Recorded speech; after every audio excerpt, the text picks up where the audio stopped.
এগুলো আলোচনা দরকার আছে। আমরা একটু মূল বিষয়বস্তুগুলো দেখি। প্রথম আমরা দেখব অপরাধ কাকে বলে, ঠিক আছে। দ্বিতীয়ত আমরা যে বিষয়টা দেখার চেষ্টা করব সেটা হচ্ছে একটা অপরাধ সংগঠিত হতে হলে কি কি উপাদান থাকতে হয়। তাহলে আমরা যে বিষয়টা দেখব সেটা হচ্ছে ধাপ, অপরাধের ধাপ সমূহ, অর্থাৎ একটা অপরাধ হতে হলে কি কি ধাপ পার হয়ে একটা অপরাধ হতে হয়। এরপরে তৃতীয়ত আমরা যে বিষয়টা দেখার চেষ্টা করব সেটা হচ্ছে আমরা একটা কনসেপ্ট জানি, সেটা হচ্ছে মোটিভ। তাহলে এই যে মোটিভ আছে, সেই মোটিভ অপরাধের ক্ষেত্রে কতটুকু প্রাসঙ্গিক, অর্থাৎ একটা অপরাধ প্রমাণের জন্য বা একজন ব্যক্তিকে দণ্ড প্রদান করার জন্য মোটিভ অথবা দুষ্ট মন, যেটাকে আমরা মেন্স রিয়া বলে থাকি, সেই দুষ্ট মন আসলে কতটুকু গুরুত্বপূর্ণ ভূমিকা পালন করে বা কতটুকু প্রাসঙ্গিক, সেই বিষয়টা নিয়ে আমরা কথা বলবো। চতুর্থত আমরা যে বিষয়টা কথা বলবো সেটা হচ্ছে প্রস্তুতি আসলে কখন অপরাধ হতে পারে, কখন অপরাধ হয় না, প্রস্তুতি। আর আরেকটা যে বিষয় নিয়ে কথা বলবো সেটা হচ্ছে প্রচেষ্টা কখন অপরাধ হয়, কখন হয় না, বা প্রচেষ্টাকে সকল ক্ষেত্রে অপরাধ কিনা, সেই বিষয়গুলো নিয়ে কথা বলবো। এরপরে আমরা কথা বলবো এইটাই দুইটাই, প্রস্তুতি কখন অপরাধ, প্রচেষ্টা কখন অপরাধ, সব ক্ষেত্রে প্রস্তুতি অপরাধ কিনা, সব ক্ষেত্রে প্রচেষ্টা অপরাধ কিনা, সেই বিষয় নিয়ে, যেটাকে অ্যাটেম্প্ট বলি আমরা। একটা হচ্ছে প্রিপারেশন আর একটা হচ্ছে অ্যাটেম্প্ট। তাহলে এই দুইটা বিষয় নিয়ে আমরা কথা বলবো। এরপরে আমরা খুব বেসিক কিছু কনসেপ্ট নিয়ে কথা বলবো, যেগুলো হচ্ছে আমরা ক্রিমিনাল প্র্যাকটিস করতে গিয়ে, অর্থাৎ এই পেনাল কোড একটা তত্ত্বগত আইন, এই তত্ত্বগত আইনটাকে কার্যকর করতে গিয়ে আমরা বেশ কিছু কনসেপ্টের সাথে পরিচিত হই। সেই কনসেপ্টগুলো নিয়ে কথা বলবো। যেমন যে এই একটা পেনাল কোডের মামলা, এই মামলাটা কিভাবে প্রমাণ হবে, এই মামলা কিভাবে প্রমাণ করা যায়, বা মামলা প্রমাণের দায়কার। এরপরে আমরা যে বিষয়টা নিয়ে কথা বলবো সেটা হচ্ছে আপনারা একটা কনসেপ্ট জানেন, যেটাকে আমরা বলে থাকি, যেটা আমাদের পেনাল কোডের অপরাধ প্রমাণের সাথে খুব গুরুত্বপূর্ণ একটা সম্পর্ক আছে, যেটাকে আমরা বলে থাকি বেনিফিট অফ ডাউট। এই বেনিফিট অফ ডাউট কনসেপ্টটা নিয়ে আমরা কথা বলবো। বেনিফিট অফ ডাউটের সুযোগটা আসলে কে পায়, কিভাবে পায়, কতটুকু পায়, এই বিষয় নিয়ে আমরা কথা বলবো। এরপর আমরা যে গুরুত্বপূর্ণ বিষয়টা নিয়ে কথা বলবো সেটা হচ্ছে আপনারা একটা কনসেপ্ট জানেন, সেটা হচ্ছে পূর্ব পরিকল্পনা, যেটাকে আমরা বলি, অথবা এই কনসেপ্টটাকে আমরা সেকশন 34-এ যেটা পাই সেটা হচ্ছে কমন ইন্টেনশন, ঠিক আছে, বা একই ধরনের অভিপ্রায়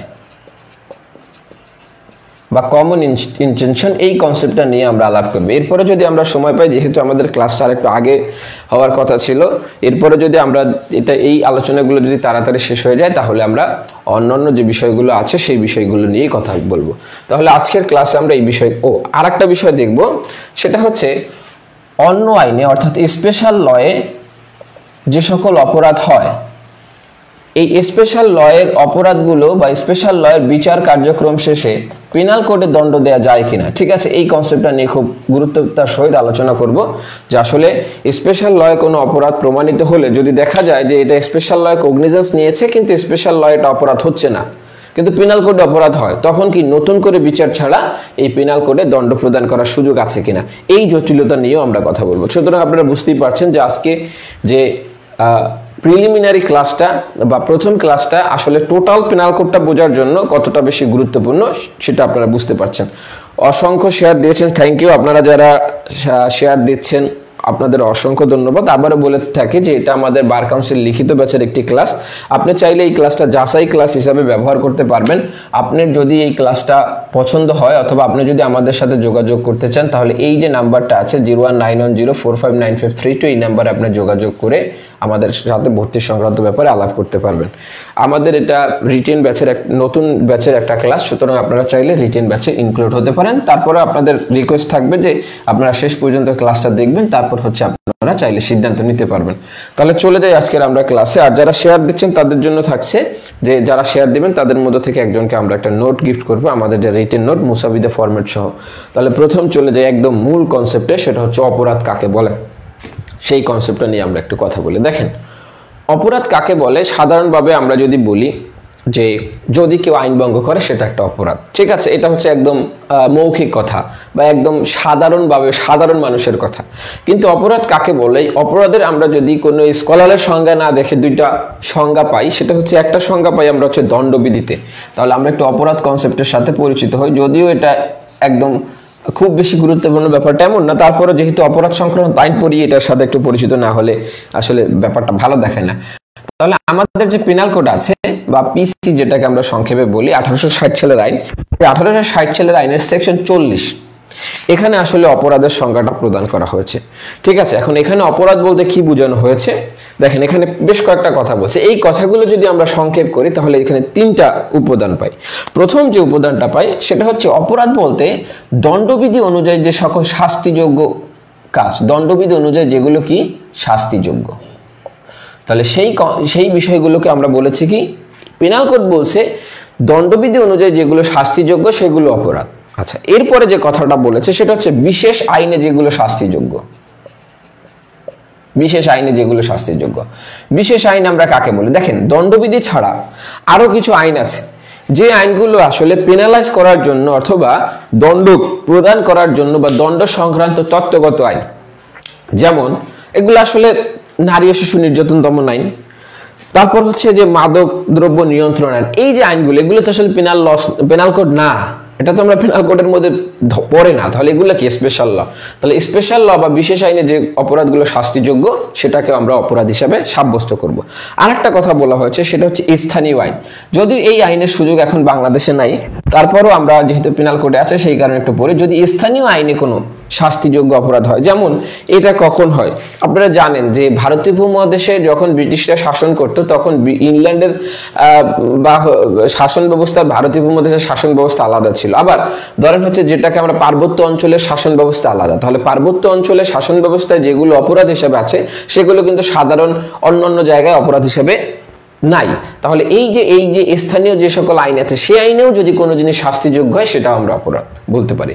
তাহলে আমাদের কোনো কনসেপ্টকে যদি বা কোনো বিষয়কে যদি অপরাধ বলতে হয় তাহলে এটা অবশ্যই শাস্তিযোগ্যতা থাকতে হবে, আইনে এটার শাস্তি হিসাবে বা আইনে এটার শাস্তি থাকতে হবে, এবং শাস্তির যোগ্যতা এটা না থাকলে সেটাকে আমরা অপরাধ বলতে পারি না। এখন আচ্ছা, এই কনসেপ্টটা নিয়ে আর কথা না বলি, সেটা হচ্ছে অনেক জিনিস আছে যেগুলো হচ্ছে আমরা স্বাভাবিকভাবে গর্হিত কাজ কিন্তু অপরাধ না। যেমন আপনার কাছে একজন ভিক্ষুক ভিক্ষা চাইতে আসলে আপনি ভিক্ষা দিলেন না, আপনার মনে খারাপ লাগবে, কিন্তু এটা অপরাধ না, কারণ এখানে আইনে এখানে কোনো শাস্তি নেই। ঠিক আছে, সুতরাং সব গর্হিত কাজকেই অপরাধ এইরকম বলার সুযোগ নয়, যেগুলো আইনে স্বীকৃত সেগুলোই অপরাধ।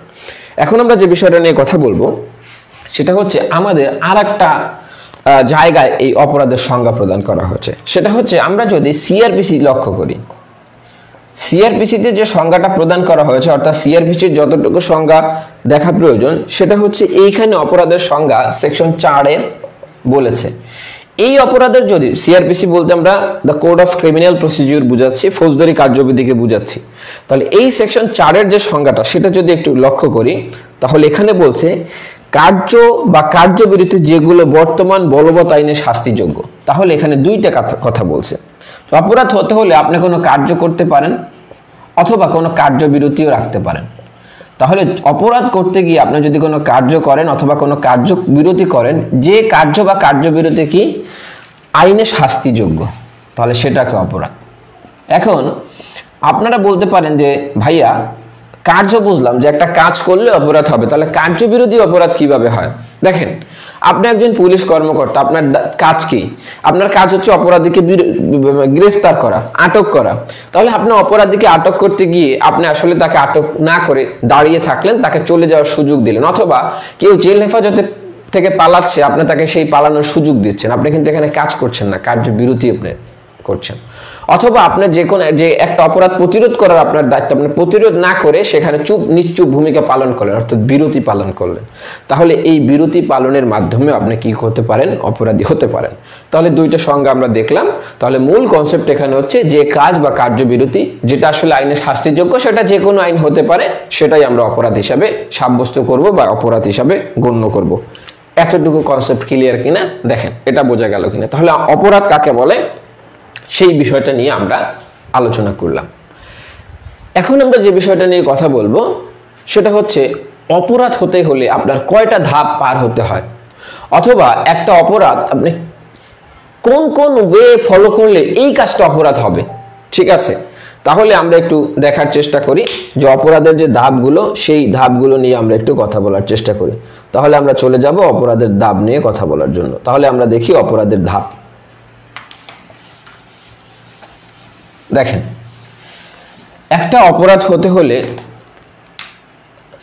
প্রথম একদম প্রাথমিক যে ধাপটা থাকে বা প্রাথমিক যে বিষয়টা থাকে সেটা হচ্ছে এই কনসেপ্টটাকে আমরা বলে থাকি ইন্টেনশন। কি বলে থাকি? ইন্টেনশন বা অভিপ্রায়। তাহলে একটা অপরাধ হতে হলে একজন মানুষের প্রথম মনের মধ্যে এই অপরাধ করার একটা পরিকল্পনা আঁকতে হয়। ধরেন আপনি একটা বাসায় চুরি করবেন, তাহলে কিন্তু আপনার প্রথম মনের মধ্যে উদিত হবে যে আপনি ওই বাসায় চুরি করবেন। কিভাবে করবেন এটা পরে, আগে কি আপনার চুরি করার একটা নিয়ত করতে হয় বা ইন্টেনশন থাকতে হয়, অভিপ্রায় করতে হয়। তাহলে ওই অভিপ্রায়টাকে আমরা কি বলতে পারি? অভিপ্রায় হচ্ছে আপনার পরিকল্পনা। আপনার মনের মধ্যে যে পরিকল্পনাটা থাকে সেই পরিকল্পনাটাই হচ্ছে আসলে অভিপ্রায়। তাহলে এটা হচ্ছে একটা অপরাধের প্রথম ধাপ। দ্বিতীয় যে ধাপ, সেই ধাপটা কি? দ্বিতীয় যে ধাপটা আছে সেটাকে আমরা বলে থাকি প্রস্তুতি। তাহলে একটা অপরাধের সেকেন্ড যখন আপনি পরিকল্পনা করলেন, সেই পরিকল্পনা অনুযায়ী সামনে অগ্রসর হওয়ার আপনার চেষ্টা করবেন। তাহলে পরিকল্পনা অনুযায়ী আপনার কিছু প্রস্তুতির প্রয়োজন। তাহলে প্রস্তুতি বলতে আমরা কি বুঝি? প্রয়োজনীয় পন্থা বা পদক্ষেপ গ্রহণ করা।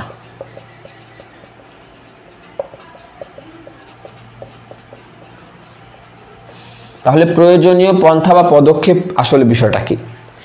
ধরেন আপনি একটা চুরি করতে যাবেন। এখন চুরি করতে হলে আপনি যদি কারো গৃহে চুরি করেন, তাহলে অবশ্যই আপনাকে সেই গৃহ খোলার আপনার যন্ত্রপাতি প্রয়োজন। ঠিক আছে, তাহলে আপনি কি করলেন? সেই গৃহ খোলার যন্ত্রপাতি আপনি কালেক্ট করলেন।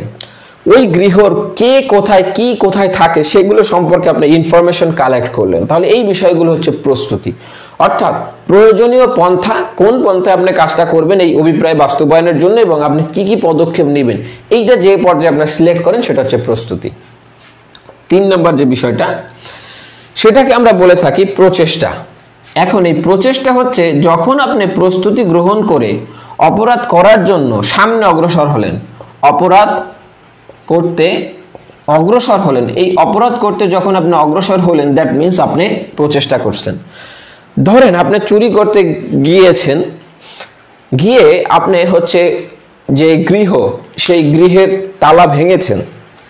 তালা ভাঙার পরে আপনি যে কোনো কারণে মানুষ সচেতন হয়ে গেল বা সজাগ হলে আপনি চলে আসছেন।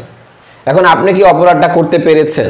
না, আপনি কিন্তু এখনো অপরাধটা করতে পারেন না। তাহলে আপনি কোন পর্যায়ে আছেন? প্রচেষ্টা। অর্থাৎ প্রস্তুতি নিয়ে যখন আপনি অপরাধ করার জন্য সামনে অগ্রসর হলেন, সেই কার্য হওয়া এবং আপনার প্রস্তুতির মাঝামাঝি যে অবস্থা, সেটাকে আমরা বলছি প্রচেষ্টা। আর ফাইনালি যে কাজটা, সেটা হচ্ছে কার্য অথবা কার্যবিরতি। তার মানে হচ্ছে যখন এই 3টা জিনিস স্যাটিসফাইড হওয়ার পরে আপনি যখন কোনো কাজ অথবা কাজ থেকে বিরতি থাকবেন অপরাধ করার উদ্দেশ্য নিয়ে, তাহলে সেই বিষয়টা হয়ে যাবে আপনার অপরাধ। তাহলে এই একটা অপরাধের এই 3টে ধাপ পর্যায় পার হওয়ার পরে মূল বিষয়টা আসে এবং তারপরে হচ্ছে অপরাধটা সংগঠিত হয়। এখন আপনাদের কাছে একটা প্রশ্ন আমি রাখি যে এই প্রস্তুতি কি, যদি আপনি শুধুমাত্র অভিপ্রায়, এটা আসলে কোনো অপরাধ না, মনে অনেক কিছু অভিপ্রায় হতে পারে, এগুলো অপরাধ না, কিন্তু প্রস্তুতি কি আসলে অপরাধ হয়? তাহলে আপনাদের কাছে প্রশ্নটা হচ্ছে প্রস্তুতি কি আসলে অপরাধ হয় কিনা। এর আগে আমরা একটু দেখি প্রচেষ্টা আসলে অপরাধ হয় কিনা, এই কনসেপ্টটা নিয়ে আমরা একটু কথা বলি। দেখেন প্রচেষ্টা আসলে অপরাধ কিনা। এই প্রচেষ্টা অপরাধ কিনা এটা বুঝতে হলে আমরা আচ্ছা 4 নং হচ্ছে কাজ বা কার্যবিরতি। আপনি এই 3টা কাজ করার পরে, এই 3টা কাজ বিষয় একত্র হওয়ার পরে আপনি কি করবেন? ধরেন আপনি চুরি করার পরিকল্পনা করলেন, সরঞ্জাম সবকিছু নিলেন, নেয়ার পরে আপনি অপরাধ করতে গেলেন, তালা ভাঙলেন, এই পর্যন্ত হচ্ছে প্রচেষ্টা। এরপরে তালা ভেঙে ঘরে প্রবেশ করে আপনি কি করলেন? মাল জিনিস নিলেন। তাহলে এটা কি আপনার অপরাধ হচ্ছে। ঠিক আছে, তাহলে কাজ এবং কার্যবিরতি হচ্ছে final point of the crime, ঠিক আছে, বা অফেন্স। আশা করি বুঝেছেন। এখন আমরা যে কনসেপ্টটা নিয়ে কথা বলছি সেটা হচ্ছে প্রচেষ্টা আসলে অপরাধ কিনা। দেখেন প্রচেষ্টা আসলে সকল ক্ষেত্রে অপরাধ। কিছু কিছু ক্ষেত্রে বলা আছে যে ধরেন আমরা যদি বলি যে ডাকাতির প্রচেষ্টা, এটা একটা আলাদা একটা অপরাধ, কিন্তু যে ক্ষেত্রে এইভাবে প্রচেষ্টাকে অপরাধ হিসেবে সাব্যস্ত করা হবে না, সেক্ষেত্রে হচ্ছে 511 যে ধারা আছে আমাদের পেনাল কোডের, এই অনুযায়ী প্রচেষ্টা আসলে অপরাধ। তাহলে আমরা কি বলতে পারি যে কিছু কিছু ক্ষেত্রে প্রচেষ্টা সরাসরি অপরাধ, অর্থাৎ প্রচেষ্টার জন্য আলাদা সাজার ব্যবস্থা আছে, যেমন ডাকাতির প্রচেষ্টা করা, এটা একটা আলাদা অপরাধ, এটার জন্য আলাদা সাজা আছে, ঠিক আছে। আচ্ছা, কিন্তু যে সকল প্রচেষ্টার আসলে কি নাই, সাজা বলা নাই, সে সকল প্রচেষ্টার ক্ষেত্রে 511 ধারা অনুযায়ী সাজা প্রদান করা যাবে। অর্থাৎ কোনো ব্যক্তিকে এই ক্ষেত্রে মূল সাজার অর্ধেক সাজা দেয়া যায়। আবার খুনের প্রচেষ্টা এটা একটা অপরাধ, একটা স্বাভাবিকভাবে একটা আলাদা অপরাধ। তাহলে যে ক্ষেত্রে আলাদা অপরাধের স্বীকৃতি নাই প্রচেষ্টার জন্য, সেক্ষেত্রে এটা 511 ধারায় সাজা দেয়া যায়। সুতরাং প্রচেষ্টা আসলে সকল ক্ষেত্রে অপরাধ। তাহলে আপনি যখন 3 নম্বর পয়েন্টে আসবেন একটা অপরাধের, তখন কিন্তু সেটা আপনি অপরাধ কাজ করতে পারেন আর না করতে পারেন। তালা ভাঙছেন, ওই যে চুরির ক্ষেত্রে তালা ভাঙছেন, দ্যাট মিনস আপনি অপরাধী হয়ে গেছেন। আশা করি বুঝেছেন। এখন প্রস্তুতি আসলে অপরাধ কিনা, এটা হচ্ছে প্রশ্ন। দেখেন, প্রস্তুতি আসলে সকল ক্ষেত্রে অপরাধ নয়। তাহলে প্রচেষ্টাকে যেভাবে আমরা বললাম, প্রচেষ্টা হলেই এটা অপরাধ হয়ে যাবে। অ্যাটেম্পট, দ্যাট মিনস আপনি একটা ক্রাইম করে ফেলেছেন মোটামুটি, হ্যাঁ, অর্থাৎ আপনি অপরাধী হয়েছেন, ক্রাইম করেন নাই বাট অপরাধী হয়েছেন, ক্রাইম করার জন্য উদ্যত হয়েছেন। কিন্তু আপনার প্রস্তুতি কি আসলে অপরাধ কিনা, ঠিক আছে। সাক্ষ্য আইনের 8 ধারা অনুযায়ী প্রস্তুতি অপরাধ বলে গণ্য হবে। আসলে সাক্ষ্য আইন কখনো কোনো অপরাধকে গণ্য করার সুযোগ নাই। সাক্ষ্য আইনে প্রাসঙ্গিকতার কথা বলেছে, আপনি যেটা বলেছেন এটা বলছে, এটা হচ্ছে প্রাসঙ্গিক, এই কনসেপ্টটা নিয়ে কথা বলছে। প্রাসঙ্গিকতা মানে হচ্ছে যে বিষয়টা আপনি সাক্ষ্য প্রদান করতে পারবেন বা সাক্ষ্যর ক্ষেত্রে এই বিষয়টা বিবেচনায় নেওয়া যাবে, কিন্তু এইটাই যে অপরাধ ব্যাপারটা আসলে এমন নয়। যে কোশ্চেন করেছেন মাহমুদুল হাসান, ঠিক আছে, আপনার কনসেপ্টটা ভুল। আচ্ছা, এখন দেখি প্রস্তুতি আসলে সব ক্ষেত্রে অপরাধ না। কোন ক্ষেত্রে অপরাধ, কোন ক্ষেত্রে অপরাধ না। দেখেন, প্রস্তুতির বিষয় যেখানে আইনে সুস্পষ্টভাবে বলেছে যে এই প্রস্তুতিগুলো অপরাধ, সেইগুলোই অপরাধ। যেখানে আইনে সুস্পষ্টভাবে বলে না যে এই প্রস্তুতিগুলো অপরাধ না, সেগুলো আসলে অপরাধ না। যেমন আমরা যদি একটু দেখি, আমাদের যে পেনাল কোড আছে, সেই পেনাল কোডের 122 নম্বর যে সেকশনটা আছে, সেই 122 নম্বর সেকশনে আপনারা কি বলেছে, যুদ্ধের উদ্দেশ্যে, বাংলাদেশের বিরুদ্ধে যুদ্ধের উদ্দেশ্যে অস্ত্র সংগ্রহ। তাহলে আপনি যুদ্ধের উদ্দেশ্যে যে অস্ত্র সংগ্রহ করলেন, এই অস্ত্র সংগ্রহ করাটা একটা অপরাধ হিসাবে এই 122 ধারায় বলেছে। সুতরাং এই প্রস্তুতি একটা অপরাধ।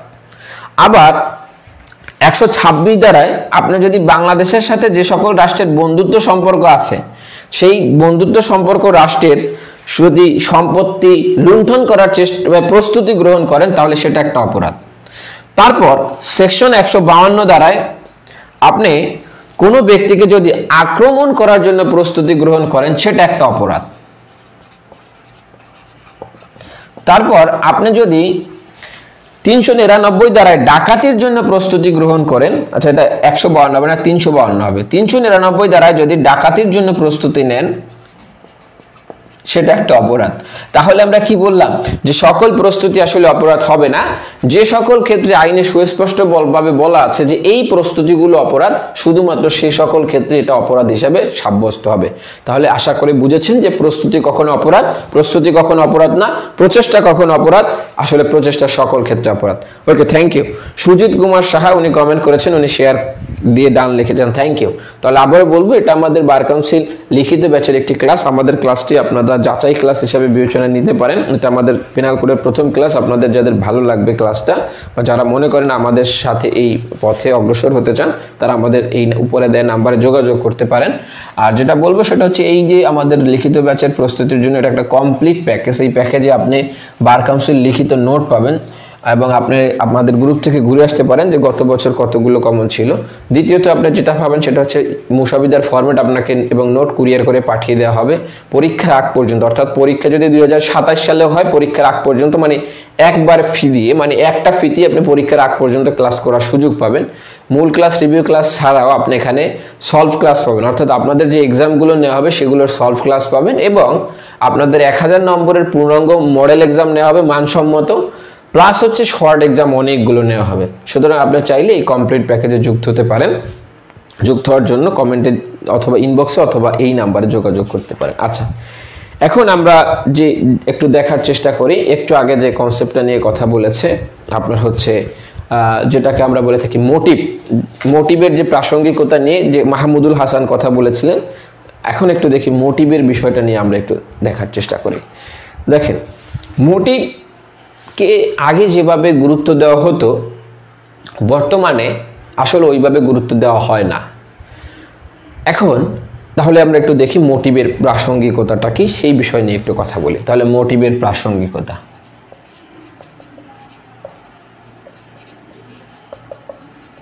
দেখেন এই মোটিভ অথবা দুষ্ট মন মানে হচ্ছে আপনার যে খারাপ, আপনার একটা অপরাধ করার পিছনে আপনার খারাপ মনোভাবটা কি ছিল, ঠিক আছে, সেটাই হচ্ছে আমরা দুষ্ট মন বলে থাকি।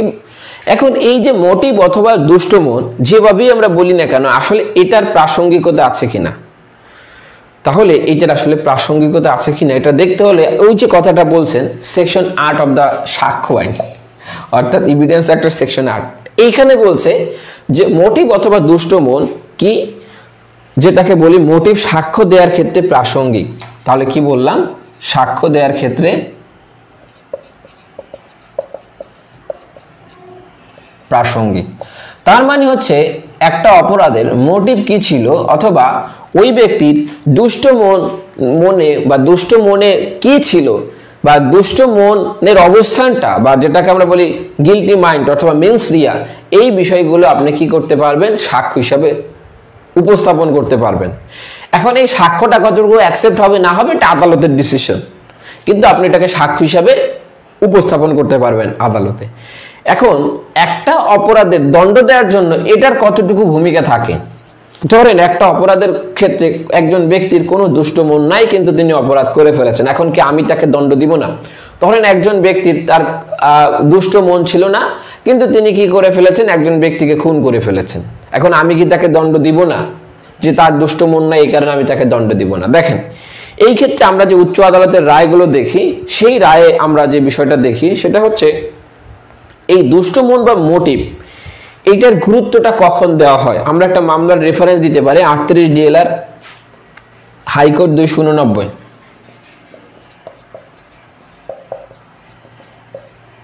যদি আপনাদের মামলা নাম না মনে থাকে তাহলে আপনারা শুধু লিখবেন উচ্চ আদালতের রায় অনুসারে, এইভাবে লিখলেও চলবে। তাহলে এই যে উচ্চ আদালতের যে রায়টা দেওয়া হয়েছে এখানে বলা হয়েছে যে ক্ষেত্রে কোনো চাক্ষুষ সাক্ষী নাই, শুধুমাত্র পারস্পরিক অবস্থার উপর প্রমাণ করতে হয়, সেক্ষেত্রে মোটিভ বা দুষ্ট মনটা গুরুত্বপূর্ণ। তাহলে কি বললাম, যে ক্ষেত্রে কি নাই, চাক্ষুষ সাক্ষী নাই, অপরাধ প্রমাণের জন্য যে ক্ষেত্রে কোনো চাক্ষুষ সাক্ষী নাই, যেটাকে আমরা বলি সার্কুমস্টেন্সিয়াল এভিডেন্স অথবা যেটাকে আমরা বলি পারস্পরিক অবস্থা,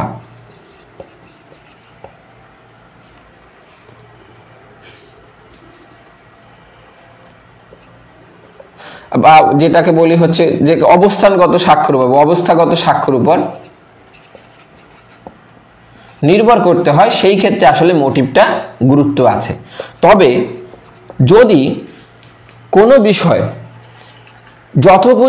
উপযুক্তভাবে প্রমাণিত হয়ে যায় সেই ক্ষেত্রে আসলে মোটিভের কোনো রোল নাই অথবা মোটিভের কোনো গুরুত্ব নাই, ঠিক আছে।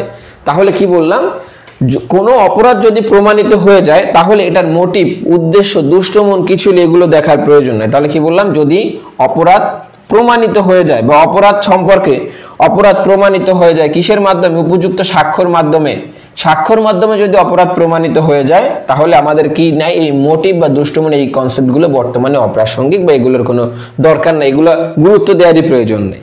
তাহলে মোটিভকে কখন গুরুত্ব দিতে হবে, যখন কোনো অপরাধের ক্ষেত্রে চাক্ষুষ দেখা সাক্ষী নাই এবং এই বিষয়গুলো শুধুমাত্র অবস্থানগত সাক্ষ্যের উপর বা সার্কুমস্টেন্সিয়াল এভিডেন্সের উপর ডিপেন্ড করে, তখন দুষ্টমনকে গুরুত্ব দেওয়ার প্রয়োজন আছে। এছাড়া এই দুষ্টমন বা মোটিভকে গুরুত্ব দেওয়ার প্রয়োজন নাই বা এটা আসলে দেখার প্রয়োজন নাই। আশা করি বুঝেছেন। এরপর আমরা যে কনসেপ্টটা নিয়ে কথা বলবো সেটা হচ্ছে আমাদের এই ফৌজদারি সংক্রান্ত আইন এর খুব গুরুত্বপূর্ণ একটা পার্ট নিয়ে কথা বলবো। আচ্ছা, আপনারা ক্লাস বুঝতেছেন কিনা একটু জানিয়ে ফেলবেন। আমরা কিন্তু এখনো অর্ধেকও পড়া শেষ হয় না, আমাদের আজকে যে টপিকগুলো আমরা দেখব অনেক গুরুত্বপূর্ণ বিষয় এখনো বাকি। যেমন হচ্ছে আমাদের সেকশন 34 যেটা, সেটা খুব ডিটেইল আমরা দেখার চেষ্টা করব। চাক্ষুষ সাক্ষী কি প্রত্যক্ষ সাক্ষী? হ্যাঁ, চাক্ষুষ সাক্ষীটা আসলে প্রত্যক্ষ সাক্ষী, যিনি বিষয়টা নিজে সরাসরি দেখেছেন। ওকে, এখন আমরা যে বিষয়টা নিয়ে কথা বলবো সেটা হলো, আমরা কথা বলবো ফৌজদারি মামলার যে প্রমাণ, সেই প্রমাণের ব্যাপারে কথা বলবো। দেখেন, পিনাল কোড অনুযায়ী একটা অপরাধ সংগঠিত হতে পারে। আচ্ছা আচ্ছা, প্রমাণের আগে আরেকটা কনসেপ্ট নিয়ে একটু কথা বলি, যে কনসেপ্টটা খুবই গুরুত্বপূর্ণ। এই কনসেপ্টটা নিয়ে একটু দেখেন। যে কনসেপ্টটা নিয়ে কথা বলার চেষ্টা করেছিলাম সেটা হচ্ছে আপনার এই যে স্পেশাল ল আছে, যে স্পেশাল লয়ের অপরাধগুলো আসলে অপরাধ হিসাবে সাব্যস্ত বা স্বীকৃত, সেই স্পেশাল লয়ে কোনো যদি অভিযোগ আসে, তাহলে এই স্পেশাল লয়ের অভিযোগটা যদি প্রমাণিত না হয় তাহলে পিনাল কোড অনুযায়ী দণ্ড দেওয়ার সুযোগ আছে কিনা, এই বিষয়টা নিয়ে আমরা একটু কথা বলবো। তাহলে কি কথা বলবো, এর আগে আমি একটু আপনাদের একটা উদাহরণ দিই, তাহলে আপনারা বুঝতে পারবেন। আপনারা নারী ও শিশু নির্যাতন দমন আইনের 11 ধারার সাথে পরিচিত আছেন। তাহলে নারী ও শিশু নির্যাতন দমন আইনের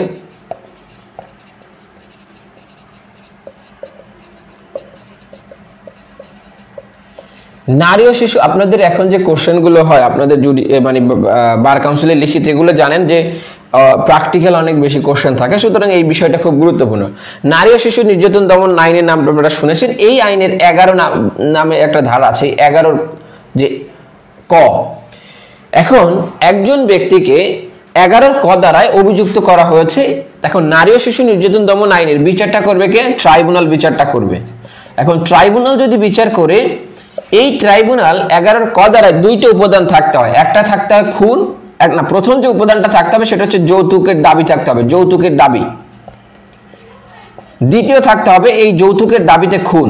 তাহলে যখন এই 2টা উপাদান কমপ্লিট হয় বা 2টা উপাদান পরিপূর্ণ, মানে 2টা উপাদান মিলিত হয়, তখন সেটাকে আমরা এই 11 ক দ্বারার অপরাধ হিসাবে সেটাকে আমরা সাব্যস্ত করতে পারি। ঠিক আছে, তাহলে আমি কি বলছি সেটাকে আপনারা বুঝতে পারছেন যে 11 ক দ্বারা নারী ও শিশু নির্যাতন দমন আইনের 11 ক দ্বারায় যে অপরাধটা, সেই অপরাধটা হচ্ছে যৌতুকের দাবিতে খুন। তাহলে যৌতুকের দাবিতে খুন 2টা উপাদান থাকতে হবে, একটা হচ্ছে যৌতুকের দাবি থাকতে হবে আর একটা হচ্ছে খুন হতে হবে। এই অপরাধ, এই যে অভিযোগটা আনয়ন করা হয়, এই অভিযোগটার বিচার করবে কে? নারী ও শিশু নির্যাতন দমন ট্রাইব্যুনাল। আচ্ছা, এখন যে বিষয়টা সেটা হচ্ছে এই ট্রাইব্যুনাল বিচার কার্য শেষ করলো, অর্থাৎ এই ট্রাইব্যুনাল আপনার হচ্ছে অভিযোগ গ্রহণ করলো, চার্জ গঠন করলো, সাক্ষ্য গ্রহণ করলো, তারপর হচ্ছে আর্গুমেন্ট শুনলো, শোনার পরে দেখলো যে আসলে এখানে কোনো যৌতুকের দাবি ছিল না, অর্থাৎ শুধুমাত্র খুন প্রমাণিত হয়েছে। কি প্রমাণিত হয়েছে? শুধু খুন। এখন তাহলে কি এই ট্রাইব্যুনাল 11 ক দ্বারায় দণ্ড দেওয়ার সুযোগ আছে কিনা? নাই। কেন নাই? কারণ হচ্ছে এই ধারায় সাজা দিতে হলে আপনাকে কি করতে হবে? আপনার প্রথম লাগবে যৌতুকের দাবি, তারপর খুন। এখন এখানে তো শুধুমাত্র যৌতুকের দাবি প্রমাণ হয় নাই, শুধু খুন প্রমাণ হয়েছে। তাহলে যদি খুন প্রমাণ হয় তাহলে তাকে দণ্ড দিতে হবে পেনাল কোডের 302 ধারায়। পেনাল কোডের 302 ধারায় দণ্ড দিতে হবে। এখন কথা হচ্ছে যে এই যে স্পেশাল ট্রাইব্যুনাল পেনাল কোডে বিচার করবে কে? কোন ট্রাইব্যুনাল কি পেনাল কোডের অপরাধের বিচার করতে পারবে? বলেন, কোন ট্রাইব্যুনাল পেনাল কোডের অপরাধের বিচার করতে পারবে কিনা? না। পেনাল কোডের বিচার করবে কে? শিডিউল 2 এর কলাম 8 অনুযায়ী যে আদালতের কথা বলা আছে সেই আদালত, অর্থাৎ সাধারণ যে আমরা আদালত দেখি সেই আদালত পেনাল কোডের অপরাধের বিচার করবে। এখন এই পেনাল কোডের অপরাধের বিচার তো ট্রাইব্যুনাল করতে পারে না। সুতরাং এই যে খুনের অনুযায়ী খুন সাব্যস্ত হলে, শুধু যৌতুকের দাবি না আসলে শুধু যদি খুন প্রমাণিত হয়, তাহলে ট্রাইব্যুনাল কি 302 ধারায় দণ্ড দিতে পারবে কিনা? আপনাদের কি মনে হয় ট্রাইব্যুনাল 302 ধারায় দণ্ড দিতে পারবে?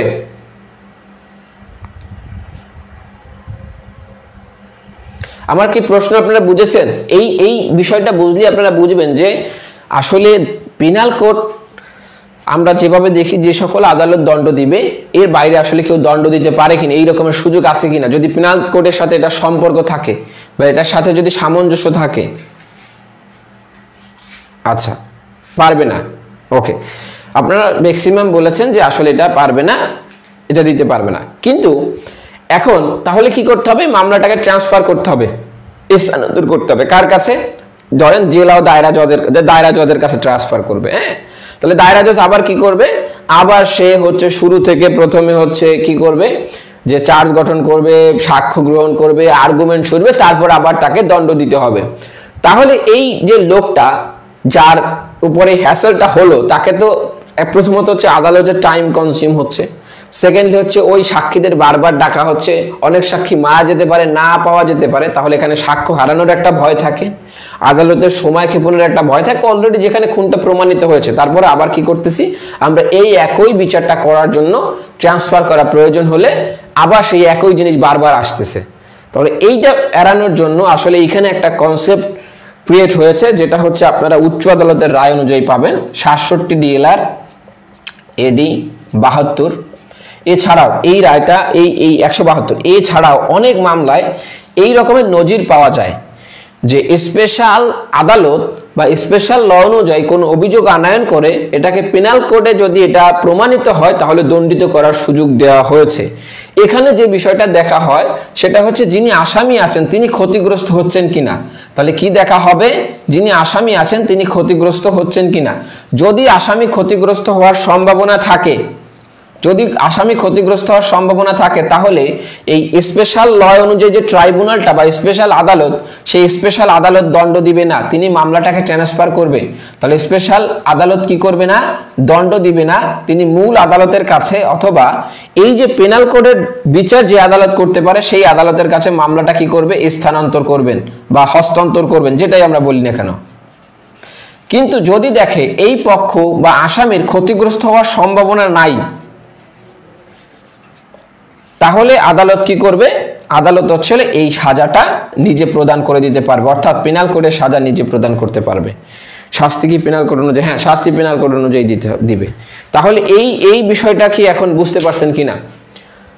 তাহলে আদালত কি দেখবে, যদি কোনো স্পেশাল আদালত তার বিচার কার্যক্রম পরিচালনার পরে যদি দেখতে পারে তার কাছে যে অপরাধটা এসেছে সেই স্পেশাল ল অনুযায়ী সেই অপরাধটা প্রমাণিত না হয়ে পেনাল কোডের একটা অপরাধ প্রমাণিত হয়েছে, তাহলে ওই আদালত পেনাল কোড অনুযায়ী দণ্ড দিতে পারবে কিনা।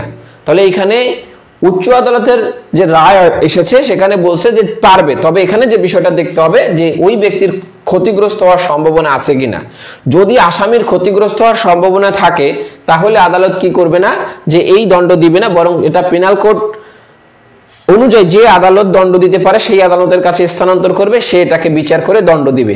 আর যদি এরকম ক্ষতি হওয়ার সম্ভাবনা না থাকে তাহলে স্পেশাল ট্রাইব্যুনাল বা স্পেশাল আদালত সরাসরি এই মামলা শেষ পর্যায়ে গিয়ে পেনাল কোড অনুযায়ী দণ্ড প্রদান করতে পারবে। হ্যাঁ ধীরে ধীরে বলছে, দেখেন এটা বুঝছেন কিনা। যদি না বুঝেন তাহলে আমাকে রিপিট করতে বলে আরপি লিখলে আমি আবার রিপিট করব।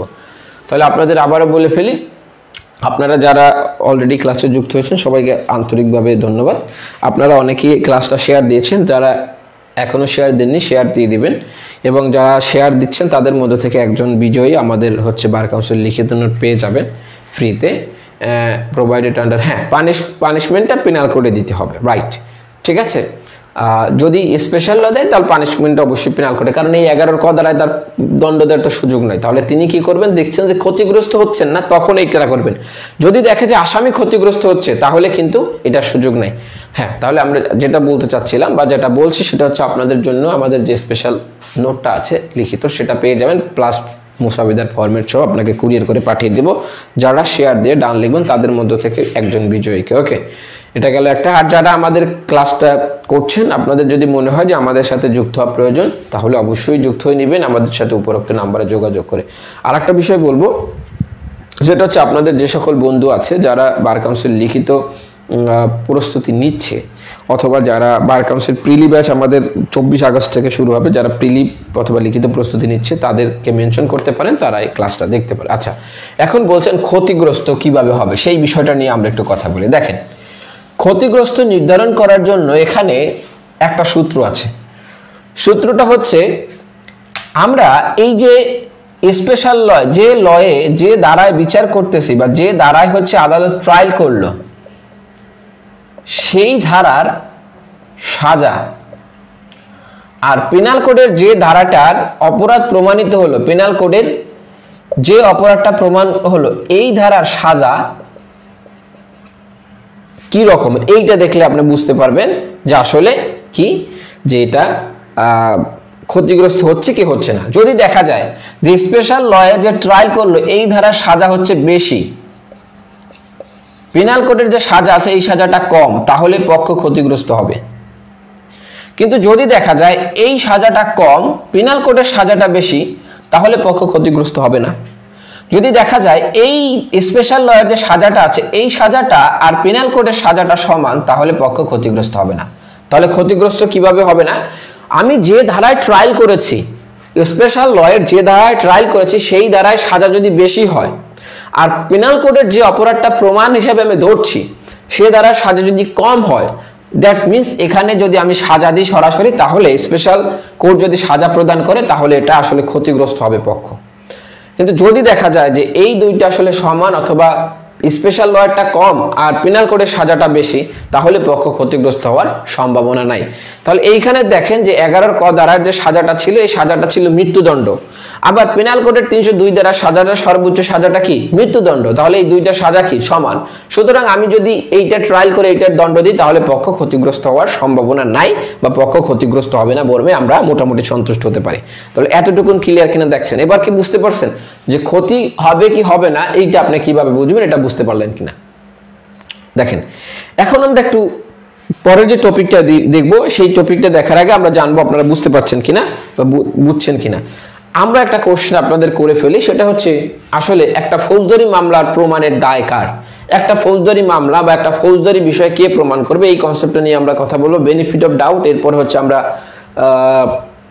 কথা বলবো কমন ইন্টেনশন নিয়ে। তাহলে যে কোশ্চেনটা করেছি সেটা হচ্ছে প্রমাণের দায় কার, ফৌজদারি মামলা কে প্রমাণ করবে?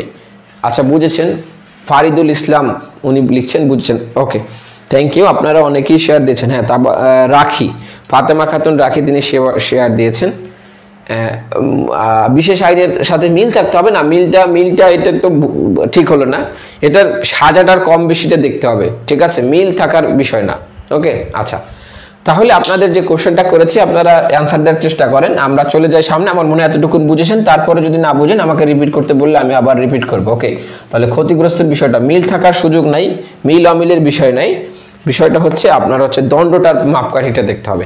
আচ্ছা বাদী, ওকে ঠিক আছে। তাহলে আমরা যে ফৌজদারি মামলা প্রমাণ এটা একটু দেখি, এটা খুব সংক্ষেপে আলাপ করব, আপনারা এটা মোটামুটি জানেন, তারপরে যেহেতু একটা বেসিক কনসেপ্ট এটা নিয়ে একটু কথা বলা মনে হয় জরুরি। ফৌজদারি মামলা প্রমাণ, এখন ফৌজদারি মামলা প্রমাণের ক্ষেত্রে মনে রাখবেন যে এটাকে অভিযোগকারী কি প্রমাণ করতে হবে, অথবা ফরিয়াদি যাকে বলি না কেন, অভিযোগকারী অথবা ফরিয়াদি যে নামে বলি না কেন, এনাকে প্রমাণ করতে হবে যে এখানে আসলে অপরাধটা সংগঠিত হয়েছে। এখন তাকে কিভাবে প্রমাণ করতে হবে? প্রমাণ করতে হবে সন্দেহাতীতভাবে,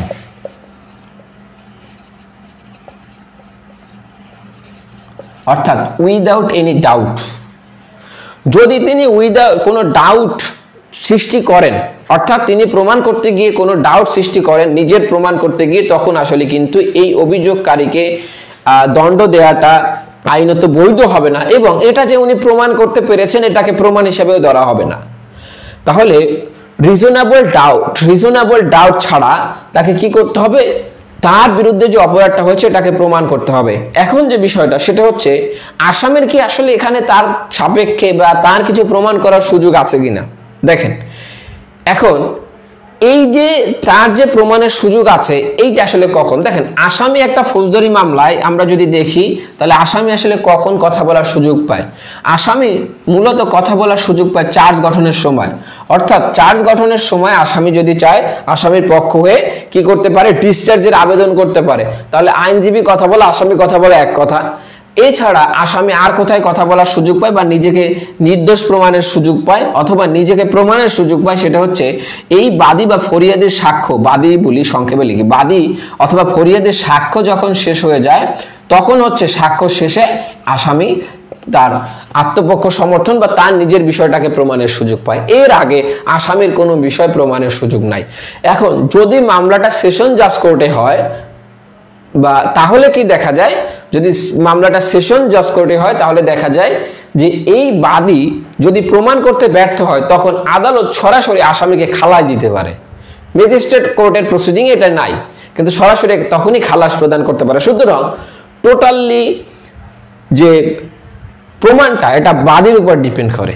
কিন্তু এখন বিষয়টা হচ্ছে আসামির কি কোনো প্রমাণের সুযোগ আছে কিনা। বললাম যে হ্যাঁ, আসামিও চার্জ গঠনের সময় তার বিষয়গুলো প্রমাণ করতে পারেন, আবার সাক্ষ্য গ্রহণের পরেও তিনি কি করতে পারেন? তার পক্ষে প্রমাণের বিষয়গুলো তুলে দিতে পারেন। এখন এই ক্ষেত্রে আপনারা, যদিও এটা এভিডেন্স অ্যাক্টের আলোচনা, আমরা খুব সংক্ষেপে কথা বলবো। একটা হচ্ছে 103 ধারা, যেটাকে আমরা বলি প্লে অফ অ্যালিবাই। তাহলে এই যে অ্যালিবাই, এই অ্যালিবাই মানে হচ্ছে অন্যত্র থাকা।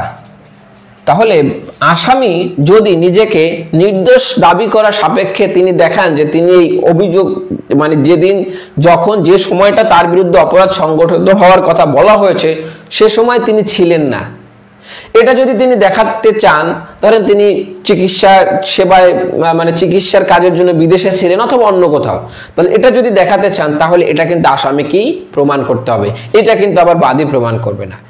এর বাইরে আমরা আরেকটা জিনিস জানি, 105 ধারা, যেটাকে আমরা বলে থাকি হচ্ছে জেনারেল এক্সেপশন।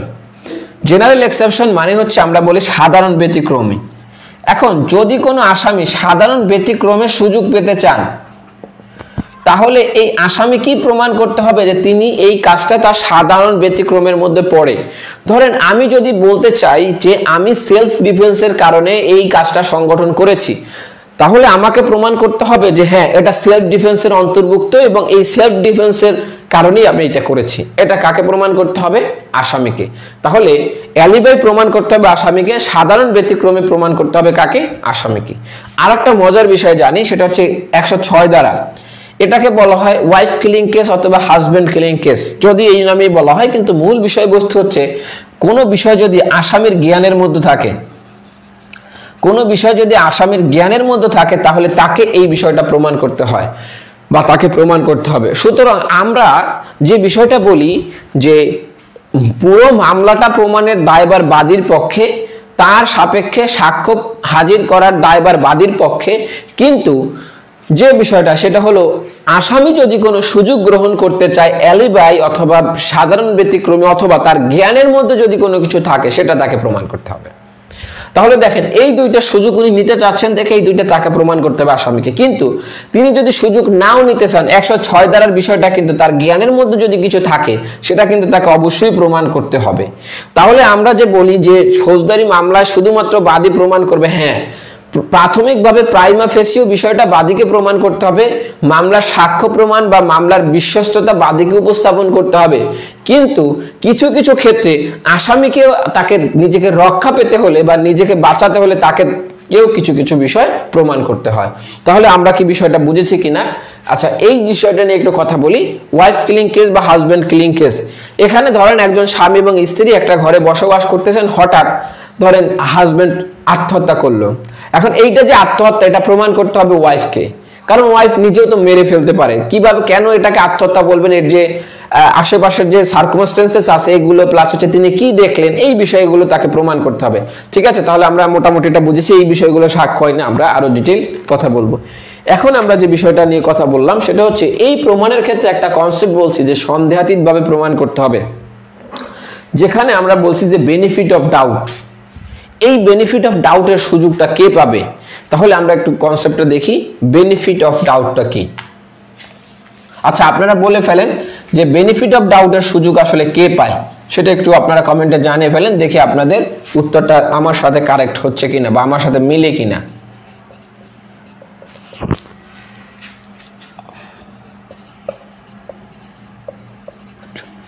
দেখেন, benefit of doubt, benefit of doubt শব্দের অর্থ হচ্ছে, বেনিফিট মানে হচ্ছে সুযোগ বা সুবিধা, ডাউট মানে হচ্ছে সন্দেহের, অর্থাৎ সন্দেহের সুবিধা পাবে।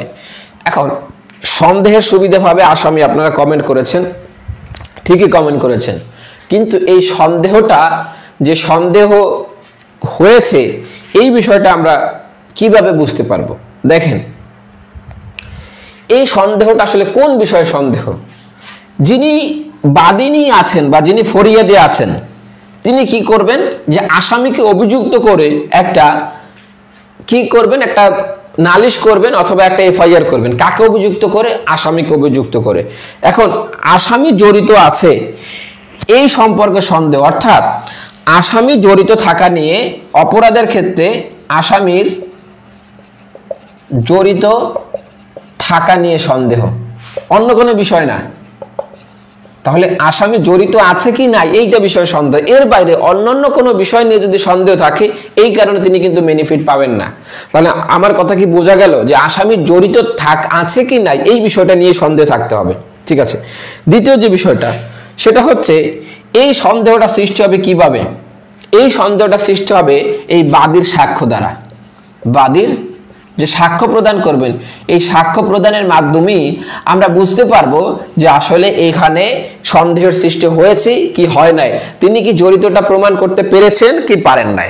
আচ্ছা, এই সন্দেহটা আরেকভাবে করা যায়, সেটা হচ্ছে যিনি আসামি আছেন সেই আসামি এই সন্দেহের বিষয়টাকে, অর্থাৎ তিনি যে জড়িত নাই বা জড়িত নয় এই বিষয়টা তিনি নিজে প্রমাণ করতে পারেন।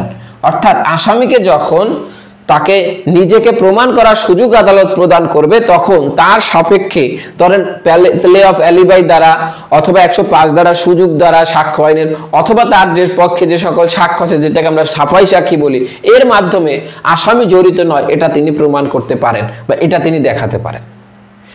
এরপর যে বিষয়টা সেটা হচ্ছে দেখেন, কখনোই এই সন্দেহের বিষয়টা একটা সাক্ষ্যের একটা অংশ নিয়ে আমরা বিবেচনা করব না, অর্থাৎ পূর্ণাঙ্গ সাক্ষ্য নিয়ে। তাহলে আমরা কি বললাম যে এই অভিযোগকারী যে সাক্ষ্যটা দিলেন এই সম্পূর্ণ সাক্ষ্য বিবেচনা করে আমাদের কি করতে হবে, এই সিদ্ধান্তে পৌঁছাইতে হবে। শুধুমাত্র আমরা একটা সাক্ষ্যের একটা অংশ নিয়ে অথবা একজন সাক্ষীর সাক্ষ্য নিয়ে আমরা বলতে পারবো না যে এখানে সন্দেহ আছে। তাহলে আমরা একটু দেখার চেষ্টা করি, এই বিষয়টা একটু ক্লিয়ার হবে। ধরেন একজন ব্যক্তির 4 জন সাক্ষী আছে, এ বি সি ডি, 4 জন সাক্ষী। এই 4 জন সাক্ষীর ডি নাম্বার যে সাক্ষী আছেন তিনি হচ্ছেন কো অ্যাকিউজড। তাহলে ডি নাম্বার সাক্ষী রহিমের অপরাধের কথা বলে গেছেন। এ নাম্বার সাক্ষী রহিম যে অপরাধ করেছেন কিভাবে করেছেন সব বলেছেন। বি নাম্বার সাক্ষী তিনি রহিমের অপরাধের কথা বলেছেন। সি নাম্বার সাক্ষী এসে বলছেন আসলে রহিমকে তিনি ঘটনাস্থলে দেখেন নাই, রহিমকে কি করেন নাই, দেখেন নাই, অন্যদের কথা বলছেন। এখন দেখেন এখানে কি সন্দেহের সৃষ্টি হওয়ার সুযোগ আছে? 4 জন ব্যক্তি সাক্ষ্য দিয়েছেন, 4 জন ব্যক্তি সাক্ষ্য দিয়ে যিনি অভিযুক্ত তিনি বলছেন যে রহিম এখানে ছিলেন, তিনি অপরাধ করেছেন। এ বলেছেন, সব বলেছেন, বি ঠিক বলেছেন, কিন্তু সি এসে বলছেন যে না, রহিমকে তিনি দেখেন না। তাহলে এখানে কি কোনো সন্দেহের অবকাশ হলো কিনা বা সন্দেহের সৃষ্টি হলো কিনা, তার জড়িত এই যে অপরাধ কার্যে তার জড়িতের বিষয় নিয়ে আসলে সন্দেহ হলো কিনা এবং এই কারণে তিনি বেনিফিট অফ ডাউট পাবেন কিনা। ঠিক আছে, তার মানে সন্দেহের সৃষ্টি হয়েছে। ওকে, দেখে আপনারা কমেন্ট করেন যে এই ক্ষেত্রে বেনিফিট অফ ডাউট পাবে কি পাবে না। এরপরে আমরা একটা বিখ্যাত মামলার একটা এক্সাম্পল দিয়ে দেখবো আসলে এই ক্ষেত্রে আসলে বেনিফিট অফ ডাউটের সুযোগ আছে কিনা।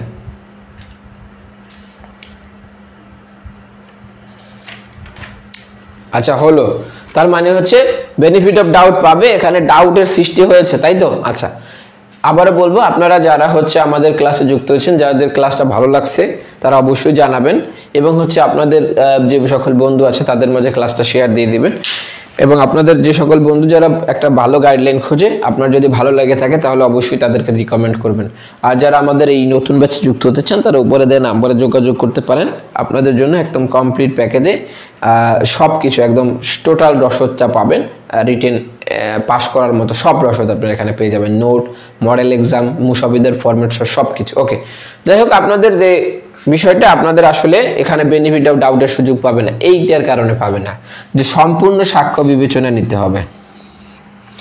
আপনি শুধুমাত্র সাক্ষ্যের একটা অংশ বা একজনের অংশ দেখে আপনি এটাকে বেনিফিট অফ ডাউটের সুবিধা দিতে পারবেন না। কারণ বেনিফিট অফ ডাউট দেওয়ার আগে আপনাকে এটা প্রমাণ করতে হবে, এটা দেখতে হবে ম্যাজিস্ট্রেটকে বা আদালতকে, এটা দেখতে হবে যে এইটা যে জড়িত নয়, এই ব্যক্তি যে জড়িত নয় এটা প্রসিকিউশন পক্ষ প্রমাণ করতে পারেন নাই। এখন যেটা দেখেন সেটা হচ্ছে এইখানে 3 জন সাক্ষী বলতেছে, একজন সাক্ষী কো অ্যাকিউজড, তিনি বলতেছেন যে কিভাবে অপরাধটা করেছে সেটা বলতেছেন, বাকিরা একদম ডিসক্রিপশন দিয়ে দিচ্ছেন। একজনে বলছেন যে না, অন্যরা ছিল, ইনি ছিলেন না। তাহলে এখানে আসলে বেনিফিট ডাউট পাওয়ার সুযোগ নাই। কেন সুযোগ নাই? কারণ প্রতিষ্ঠিত নিয়ম হচ্ছে সম্পূর্ণ সাক্ষ্য বিবেচনা করে আপনাকে বেনিফিট অফ ডাউট দিতে হবে।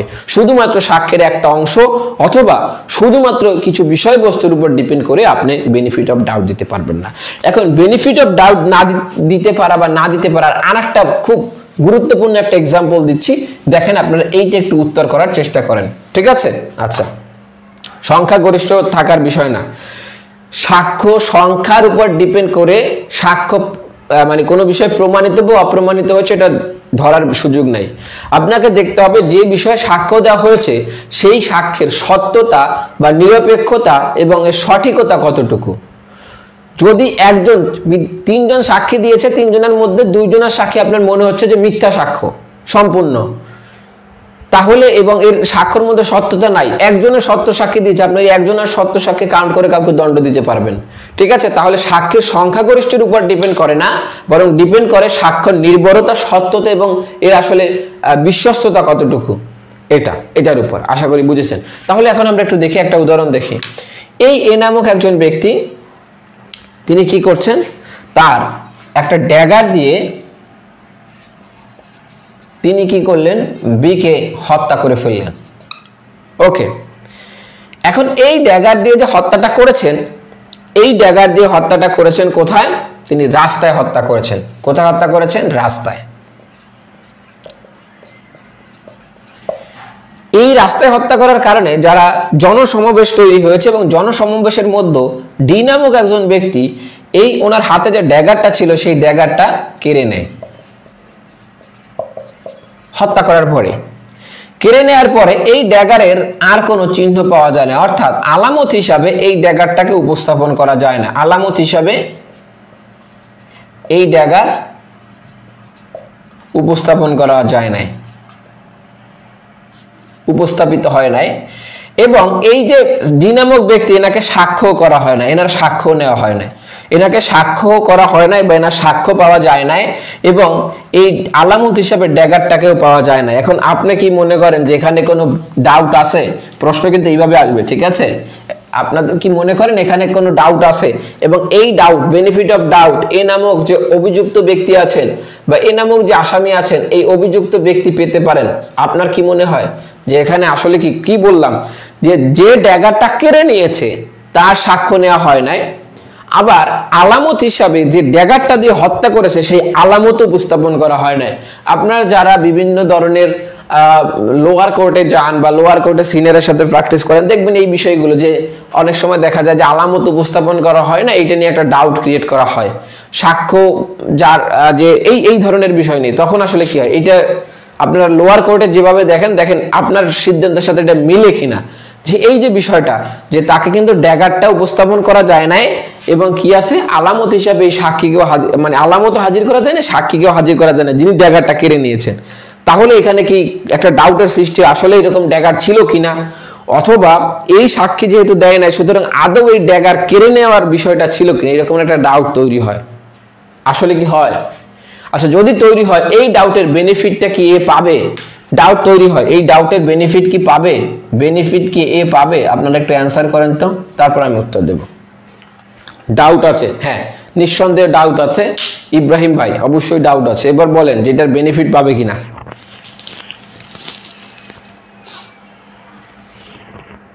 পাবে, তাই তো? আচ্ছা,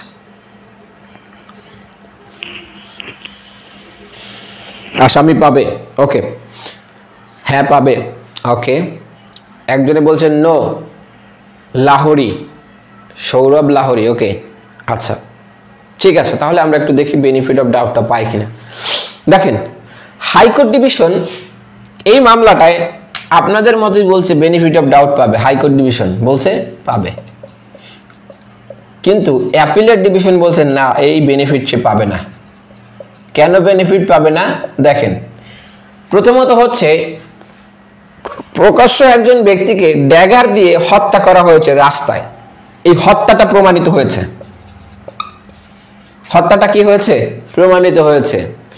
যখন একটা হত্যা প্রমাণিত হয়ে যায় তখন আসলে এর বাইরে আর কোনো বিষয় প্রমাণ হওয়ার প্রয়োজন নাই, ঠিক আছে? যখন কোনো ব্যক্তি চাক্ষুষ সাক্ষী সাক্ষ্য দেন যে হ্যাঁ ড্যাগার দিয়ে হত্যা করেছেন, ড্যাগার একজনকে ছিনিয়ে নিতে দেখেছেন, এটা যখন হয়ে যায়, এখন এই ড্যাগার উপস্থাপন করতে না পারাটা, এটা হচ্ছে কার ব্যর্থতা? তদন্ত কর্মকর্তার ব্যর্থতা। এটা কার ব্যর্থতা? তদন্ত কর্মকর্তার ব্যর্থতা। আবার এই ব্যক্তিকে সাক্ষী হিসেবে না পাওয়া বা না সাক্ষী না করা, এটা কার ফল্ট? এটা হচ্ছে তদন্ত কর্মকর্তার ফল্ট। সুতরাং এই যে হত্যা হয়েছে এটা প্রমাণ হয়েছে, সুতরাং যেহেতু হত্যা হয়েছে সুতরাং হত্যার দণ্ড দিয়ে দিয়েছে। সুতরাং অ্যাপিলেট ডিভিশন কি বলছে যে এখানে বেনিফিট পাবে না, কারণ যতটুকু প্রমাণ হলে ডাউটবিহীন ভাবে যেহেতু হত্যাটা প্রমাণ হয়েছে, হত্যায় কোনো ডাউট নাই, এই কারণে প্রথম বলছিলাম যে জড়িত থাকায় ডাউট থাকতে হবে। তাহলে কোথায় ডাউট থাকতে হবে? ওই ব্যক্তি অপরাধে জড়িত কিনা এইটাই ডাউট। দেখেন অপরাধে জড়িত প্রমাণ হয়ে গেছে, একজনকে খুন করেছেন প্রমাণ হয়ে গেছে, এখন আপনি কি দিয়ে খুন করেছেন সেটা হাজির করতে পারলেন না, এই কারণে আপনি খালাস পেয়ে যাবেন, ব্যাপারটা এমন না। ঠিক আছে?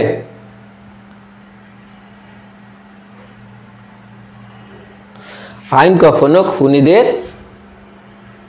আচ্ছা কায়েদি বা বুঝি নাই আপনার প্রশ্ন, কায়েবি না কি লিখছেন, অধিকার দেয় না, সুতরাং তাহরণের প্রশ্ন আসে না। ঠিক আছে, আচ্ছা এখন আপনারা একটা কনসেপ্ট জানেন, এই কনসেপ্টটা নিয়ে এখন একটু কথা বলতে হয়। সেটা হচ্ছে আপনারা এইরকমের একটা কনসেপ্ট জানেন, আমিও জানতাম এই কনসেপ্টটা, যে 10 জন অপরাধী খালাস পেয়ে যাক, একজন নিরপরাধীর সাজা না হোক, এই ধরনের একটা কনসেপ্ট যেটা বেনিফিট অফ ডাউটের উপর ভিত্তি করে হয়েছে, সেটা আমাদের শিক্ষকরা বলতেন। আসলে এই ধরনের কোনো কনসেপ্ট লয়ে নাই। ঠিক আছে, এই ধরনের কনসেপ্ট কোনো লয়ে নাই, বরং বর্তমানে যে কনসেপ্টের উপর বিচার করা হয় সেটা হচ্ছে যারা আসামি আছেন তারাও খালাস না পাক, আর নিরপরাধ যে ব্যক্তি আছেন যারা মূল অপরাধী তারাও খালাস না পাক, এবং নিরপরাধী যে ব্যক্তি আছেন তাদেরও সাজা না হোক। ঠিক আছে, তাহলে এই রকমের যে আমরা কনসেপ্টটা জানতাম যে 10 জন আসামি খালাস পেয়ে যাক কিন্তু একজন নিরপরাধের সাজা না হোক, নো, এইটা না। বর্তমানে যেটা আছে সেটা হচ্ছে আসামি, তাহলে বর্তমানে কি কনসেপ্ট, সেটা হচ্ছে আসামিও দণ্ডিত হোক, মানে যিনি অপরাধী, আসামি বলতে অপরাধী বুঝিয়েছি, আর বলা হয়েছে কি যিনি নিরপরাধ বা যিনি ইনোসেন্ট বা যিনি হচ্ছে অপরাধী নয় তিনি কি পান, খালাস পান। এই হচ্ছে বর্তমানের কনসেপ্ট। সুতরাং এই রকমের সুযোগ দেওয়ার সুযোগ। আচ্ছা, এটা হচ্ছে আপনারা পেয়ে যাবেন 5 BLD AD 294 মামলায়, 5 BLD AD 294 নম্বর মামলায় আপনারা এটা পেয়ে যাবেন, এটা অ্যাপিলেট ডিভিশনের রায়। ওকে, আচ্ছা, আইন কখনো খুনিদের কায়েমি অধিকার দেয়নি। হ্যাঁ, তাহলে আমার মনে হয় বিষয়টা আপনারা বুঝেছেন যে আসলে জড়িত থাকা না থাকাটা প্রমাণ করতে হবে। সাক্ষ্যের কোনো এলিমেন্ট অথবা কোনো বিষয়বস্তু প্রমাণ না হলে যে আপনাকে ইনোসেন্ট হিসাবে আপনাকে স্বীকৃতি দিবে এটা আসলে হবে না, যদিও লোয়ার কোর্টে এই বিষয়টা দেখা হয়। আচ্ছা, আর একটা বিষয় নিয়ে একটু কথা বলি, তার আচ্ছা অনেক ক্লাস নিয়ে ফেললাম, 1 ঘন্টা 8 মিনিট প্রায়। আচ্ছা, আর একটা কনসেপ্ট নিয়ে একটু, আচ্ছা ক্লাস কেমন লাগছে সেটা একটু কমেন্টে জানিয়ে ফেলবেন। আরও কি সামনে আগাবো কিনা দেখেন, নাকি আমরা 34 ধারার বিষয়টা পরে পড়বো, হ্যাঁ জানিয়ে ফেলেন। এখন আমরা তাহলে এর আগে আর একটা বিষয় দেখি, যে আমরা যখন লোয়ার কোর্টে প্র্যাকটিস করি তখন একটা বিষয় দেখা যায়, সেটা হচ্ছে আত্মীয় স্বজন যদি সাক্ষী হয় তাহলে বলা হয়, আত্মীয় স্বজন সাক্ষী হলে বলা হয় এই সাক্ষীর গ্রহণযোগ্যতা নাই। এই রকমের অপর পক্ষ থেকে বলা হয় যে আত্মীয় স্বজন সাক্ষী যেহেতু তিনি আসলে এই সাক্ষ্য নিয়ে গ্রহণ করা যাবে না, এই সাক্ষ্যের উপর ভিত্তি করে দণ্ড দেওয়া যাবে না, এই রকমের একটা বিষয় আসে। অথবা যিনি সাক্ষ্য দিতে আসলেন তার সাথে যদি যার পক্ষে সাক্ষ্য দিচ্ছেন তার মধ্যে যদি স্বার্থগত কোনো সম্পর্ক থাকে তাহলেও এই বিষয়টা বলা হয় যে তারা ভাই, অথবা তাদের মধ্যে স্বার্থ আছে, তারা একসাথে বিজনেস করে। ধরেন আমি এবং রহিম নামে একজন ব্যক্তি একসাথে বিজনেস করি, এখন রহিমকে একজন ব্যক্তি এসে আমার সামনে খুন করে ফেললো, এখন আমি যে সাক্ষ্য দিলে যে আমার সাক্ষ্য কাউন্ট না হয় যে আমার সাথে রহিমের সাথে বিজনেস ছিল এই কারণে আমি সাক্ষ্য দিচ্ছি। অথবা আমার ভাইকে আমার সামনে কেউ মারলো, ধরেন আপনার সামনে কেউ মারলো, এখন এইটা আসলে লোয়ার কোর্টের একটা খারাপ প্র্যাকটিস, অর্থাৎ আইনজীবীরা এটা দেখবেন অহরহ এই কথাগুলো বলে এবং লোয়ার কোর্টের যে বিচারকরা থাকেন তারা এগুলোকে খুব কাউন্ট করেন। কিন্তু আমরা যদি উচ্চ আদালতের রায় দেখি তাহলে এই বিষয়টাকে আসলে খুব মানে তাচ্ছিল্যের সাথে ত্যাগ করা হয়েছে। এখানে বলা হয়েছে সাক্ষীর বক্তব্য যদি বিশ্বাসযোগ্য হয় এবং অবিশ্বাস করার মতো কোনো যদি কারণ না থাকে তাহলে কি বলছে যে সাক্ষীর বক্তব্য কি হতে হবে, বিশ্বাসযোগ্য, এবং এই সাক্ষীর বক্তব্য অবিশ্বাস করার মতো যদি কারণ না থাকে তাহলে এই সাক্ষী আত্মীয়, এই সাক্ষীর সাথে স্বার্থ আছে, এই বিষয়গুলো দেখার কোনো প্রয়োজন নাই, এই সাক্ষীর উপর ডিপেন্ড করেই দণ্ড প্রদান করা যাবে, সে যদি একজন সাক্ষী হয় তাহলেও। তাহলে বিষয়টা বোঝা গেল যে উচ্চ আদালতের রায় অনুযায়ী কি বলছে যে আত্মীয় স্বজন বা স্বার্থ আছে এই বিষয়গুলো কোনো বিবেচনায় নেওয়ার প্রয়োজন নাই যদি সাক্ষীর বক্তব্য বিশ্বাসযোগ্য হয় এবং অবিশ্বাস করার মতো যদি কোনো কারণ না থাকে তাহলে এই আত্মীয় স্বজন সাক্ষীর মাধ্যমে অথবা স্বার্থগত সম্পর্ক আছে এমন সাক্ষীকে কি করা যাবে আপনার হচ্ছে সাক্ষ্যের উপর ভিত্তি করে দণ্ড দেওয়া সাক্ষীকে জেরা বা প্রশ্ন করতে হবে মামলা আইনগত মূল পয়েন্ট। হ্যাঁ, তাহলে আশা করি বিষয়টা আপনারা বুঝেছেন। হ্যাঁ, না আপনি এটা ঠিক বলেছেন, কিন্তু এই প্রশ্নটা কিন্তু করা হয় যে আপনার সাথে এগুলো যদিও বিরক্তিকর প্রশ্ন যে আপনার সাথে এর সম্পর্ক কি, আপনার কি হয়, আপনার সাথে ব্যবসা আছে কিনা, এটা আপনারা দেখবেন লোয়ার কোর্টে এটা খুব প্র্যাকটিস হয়। ঠিক আছে, যাই হোক, আসলে আইনের যে পড়াশোনা এবং লোয়ার কোর্টের প্র্যাকটিসের মধ্যে অনেক পার্থক্য আছে। এগুলো আপনারা যারা নতুন যখন আইনজীবী হবেন তখন গিয়ে দেখবেন। আপনারা অনেকেই কমেন্ট করেছেন, কামরুন নাহার উনি বলেছেন এক্সেলেন্ট ক্লাস, আলহামদুলিল্লাহ ভালো লেগেছে বলেছেন একজন। তুষার আলহামদুলিল্লাহ ভালো। হাজি ওসমান আলহামদুলিল্লাহ। হাজি ওসমান ভাই কেমন আছেন? আপনি আমার পুরাতন ছাত্র। আচ্ছা, ফারিদুল ভাই বলেছেন ভালো, নাইস, থ্যাংক ইউ। তাহলে আবারও বলবো আপনাদের যে সকল বন্ধু আছে তাদেরকে আমাদের সম্পর্কে বলতে, এবং যারা রিটেন অথবা প্রিলি প্রস্তুতি নিতে চাচ্ছে তাদেরকে আমাদের, যদি আপনাদের ভালো লাগে অবশ্যই আমাদের কথা বলবেন যদি আমরা একটা সঠিক গাইডলাইন দিই। আর আপনারা যারা রিটেন ব্যাচে যুক্ত হচ্ছেন তারা অবশ্যই যোগাযোগ করবেন। আর একটা বিষয় বলবো, আপনারা যারা শেয়ার দিচ্ছেন অবশ্যই ডান লিখবেন, কারণ শেয়ার দিয়ে নোট জেতার একটা সুযোগ আছে। এখন আমরা যে বিষয়টা নিয়ে কথা বলবো সেটা হলো, আচ্ছা এই পয়েন্টটা নিয়ে আজকে আলোচনা শেষ করব। আমরা এখন দেখব মানে মূল পেনাল কোডের মূল আলোচনায় যাচ্ছি, সেকশন 34। এখন আপনাদের যদি কারো কাছে বেয়ার অ্যাক্ট থাকে বা মূল আইন থাকে সেটা একটু দেখেন। সেকশন 34-এ আমরা যেটা কনসেপ্টটা নিয়ে কথা বলি সেটা হচ্ছে একই অভিপ্রায়, সাধারণ অভিপ্রায়, কমন ইন্টেনশন, এই শব্দগুলো এই ক্ষেত্রে ব্যবহার করি। তাহলে এইটা একটু দেখি কি বলছে। আপনাদের কারো হাতে যদি বেয়ার অ্যাক্ট থাকে তাহলে একটু দেখার চেষ্টা করি। দেখেন, বেয়ার অ্যাক্ট থেকে যদি ধারা 34 পড়ি, আমি যদি একদম হুবহু বাংলায় পড়ি, এখানে বলছে যখন কতিপয় ব্যক্তি মিলে সকলের একই অভিপ্রায় পূরণকল্পে কোনো অপরাধমূলক কার্য সম্পাদিত হয় তখন অনুরূপ ব্যক্তিগণের প্রত্যেকেই উক্ত কার্যের জন্য এরূপ দায়ী হবেন যেন উক্ত কর্ম উক্ত ব্যক্তি কর্তৃক একাকীয় সম্পাদন হয়েছে। এখন এইখানে দেখেন প্রথম যে কথাটা আমরা দেখি সেটা হচ্ছে একই অভিপ্রায়, একই অভিপ্রায় পূরণকল্পে। দ্বিতীয় যে বিষয়টা এখানে দেখেন সেটা হচ্ছে অপরাধমূলক কার্য করতে হবে, কার্য সম্পাদিত হতে হবে। তাহলে একই অভিপ্রায় কল্পে, একই অভিপ্রায় পূরণ কল্পে তাদের মধ্যে যদি কোনো অপরাধমূলক কার্য সম্পাদিত হয় তাহলে সকলেই ব্যক্তিগতভাবে বা এককভাবে বা আলাদা আলাদাভাবে, এককভাবে, আলাদাভাবে, ব্যক্তিগতভাবে, যেভাবে বলি না কেন, আলাদাভাবে, ব্যক্তিগতভাবে, এরা কি হবে? এই অপরাধের জন্য অপরাধী সাব্যস্ত হবে। এখন এই যে কনসেপ্টটা হচ্ছে, এই তিনটা পয়েন্টই হচ্ছে এই ধারার মেইন কথা। এখন এইখানে যে বিষয়টা আছে সেটা হচ্ছে দেখেন, বলছে কার্য সম্পাদিত হয়, কার্য যে আপনার সম্পাদন করতে হবে সরাসরি ব্যাপারটা এইভাবে বলে নাই। দ্যাট মিনস এইখানে হচ্ছে যেটাকে আমরা বলি ভাইকারিয়াস লায়াবিলিটি, অর্থাৎ অপরাধ না করেও আপনি দোষী সাব্যস্ত হতে পারেন। আচ্ছা, এই একটা বিষয়। সেকেন্ড হচ্ছে এটা আসলে কোনো অপরাধ না, এটা জাস্ট কি করেছে, এটা কিন্তু কোনো অপরাধের সংজ্ঞা প্রদান, মানে অপরাধকে অপরাধ, মানে এটা কিন্তু অপরাধের কোনো ধারা না। এই ধারাটাকে আপনি যে কোনো অপরাধের ধারার সাথে মিশাতে পারবেন। ঠিক আছে, তাহলে এটা কি, এটা অপরাধের কোনো নির্দিষ্ট কোনো অপরাধ না, বরং এই ধারাটা আপনি যে কোনো অপরাধের সাথে অ্যাডজাস্ট করতে পারবেন।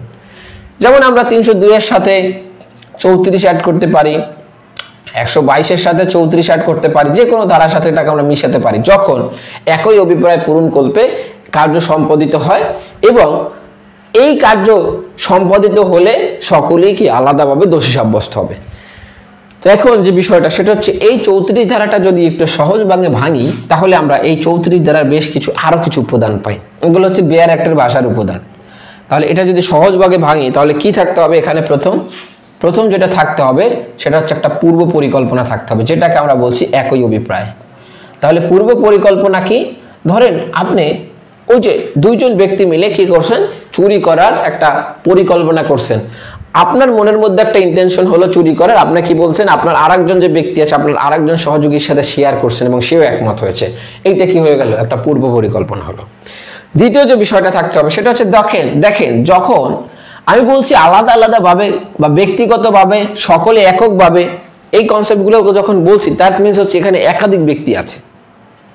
আবার আমি যখন পরিকল্পনা করতে যাব, এই পূর্ব পরিকল্পনা আমি নিজে একা করতে পারি, কিন্তু আমি একা করলে তো আমি একাই অপরাধী হলাম, আমাকে আলাদা আলাদাভাবে বলার তো দরকার নাই। তাহলে মানে হচ্ছে এখানে 2 বা ততোধিক ব্যক্তি থাকতে হবে। অনেক বইতে পাবেন 5 জনের ব্যক্তি থাকতে পারবে না, এই ক্ষেত্রে এটা ভুল। এখানে 100 জন থাকলেও সমস্যা নাই। 3 নাম্বার যে বিষয়টা বা 3 নাম্বার যে শর্তটা পূরণ করতে হবে সেটা হচ্ছে এই পূর্ব পরিকল্পনা মোতাবেক কাজ হতে হবে।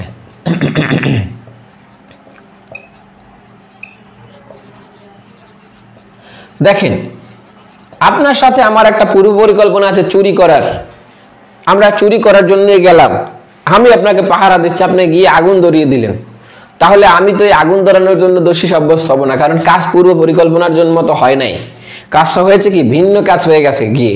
তাহলে কাজটা কি হতে হবে, পূর্ব পরিকল্পনা মোতাবেক কাজ হতে হবে। চতুর্থ যে বিষয়টা সেটা হচ্ছে ডিরেক্ট পার্টিসিপেশন থাকতে হবে, অর্থাৎ সরাসরি যুক্ত থাকতে হবে। যদি এই কনসেপ্টগুলো এই উপাদানগুলো পূরণ হয় তাহলেই কেবলমাত্র একজন ব্যক্তিকে 34 ধারায় যুক্ত করা যায় বা 34 ধারা তার ক্ষেত্রে প্রাসঙ্গিক। তাহলে কি বললাম, পূর্ব পরিকল্পনা থাকবে, 2 বা ততোধিক ব্যক্তি থাকবে, পূর্ব পরিকল্পনা মোতাবেক কাজ হতে হবে, ভিন্ন কাজ হলে এই ক্ষেত্রে 34 ধারা পড়বে না, সরাসরি যুক্ত থাকতে হবে। এখন এই সরাসরি যুক্তর কনসেপ্টটা নিয়ে আমরা একটু কথা বলবো।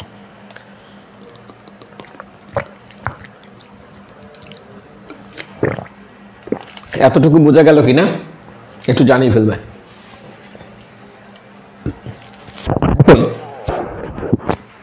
আপনাদের আমি একটা উদাহরণ দিই, তাহলে আপনারা বুঝবেন যে সরাসরি যুক্ত বলতে কি বুঝে। তাহলে আমরা দেখি একটু সরাসরি যুক্ত বলতে কি বোঝায়।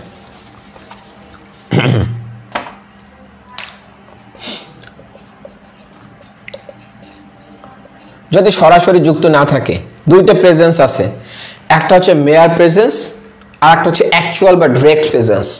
যদি অ্যাকচুয়াল প্রেজেন্সই না থাকে তাহলে আপনি 34 দ্বারায় ফেলতে পারবেন না।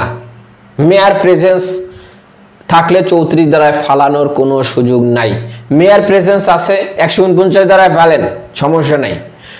মেয়ার প্রেজেন্স আছে আপনার 34 দ্বারায় ফেলার সুযোগ নেই। এখন এই অ্যাকচুয়াল প্রেজেন্স বলতে আমরা কতটুকু প্রেজেন্সকে বুঝাবো, বা আমরা বলছি যে সরাসরি যুক্ত বলতে কতটুকু সরাসরি, তিনি কি ওখানে উপস্থিত থাকলে সরাসরি, নাকি উপস্থিত না থাকলেও সরাসরি হতে পারেন, এই কনসেপ্টটা নিয়ে একটু দেখি। দেখেন একজন এ নামক একজন ব্যক্তি আছেন, এই এ নামক একজন ব্যক্তিকে আমাদের 3 জন ব্যক্তি আছে যার নাম হচ্ছে সি, ডি এবং ই। এই 3 জন ব্যক্তির মূল টার্গেট হচ্ছে এ নামক ব্যক্তির কাছ থেকে ছিনতাই করা বা এ নামক ব্যক্তির কাছ থেকে একটা তার কাছ থেকে জোরপূর্বক কিছু নিয়ে যাওয়া, যেটাকে আমরা এক্সটর্শন বলি। এখন এই একটা রাস্তা আছে, এই যে রাস্তা আছে, এই রাস্তার মোড়ে এইটার নাম হচ্ছে জেড পয়েন্ট, এইটার নাম হচ্ছে এ পয়েন্ট, এইটার নাম হচ্ছে বি পয়েন্ট। এই জেড পয়েন্টে বসে ডি এবং ই এই এ কে চাকু ধরে তার কাছ থেকে সম্পত্তি নিয়ে গেল, তার ঘড়ি ছিল, মোবাইল ফোন ছিল, টাকা ছিল, এগুলো নিয়ে গেল। কে নিয়ে গেল? ডি এবং ই। আচ্ছা, এ নাম্বার পয়েন্ট থেকে যখন এ নাম্বার না, এটাকে ধরি, আচ্ছা এটাকে ধরি x number point, x number point থেকে এ হেঁটে হেঁটে যখন এই বি নাম্বার পয়েন্টে যাচ্ছিল, তখন এই সি নামক ব্যক্তি এই ফোন কলে, সি নামক ব্যক্তি কি করলো, সি নামক ব্যক্তি ফোন কলে ডি এবং ই কে তার গতিবিধি জানিয়েছে যে তার যাইতে আনুমানিক 15 মিনিট সময় লাগবে, তোমরা ওখানে থাকো। এখন দেখেন সি এই ঘটনাস্থলে যেখানে অপরাধ হয়েছে সেখানে নাই, তাহলে সি কি এই 34 দ্বারায় দোষী করা যাবে? অর্থাৎ 34 দ্বারার সি কি 34 দ্বারা অন্তর্ভুক্ত করা যাবে? অর্থাৎ সিও কি এখানে এই 34 দ্বারা অনুযায়ী আলাদা বা এক অপরাধ হিসেবে সাব্যস্ত করার সুযোগ আছে কিনা?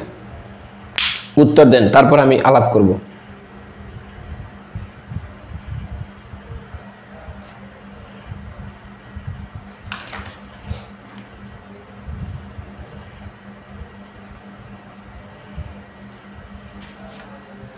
যাবে, তিনি কিন্তু এখানে প্রেজেন্স নাই, তারপরে যাবে, ডিরেক্ট প্রেজেন্স হতে বলছে তারপরে যাবে।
দেখেন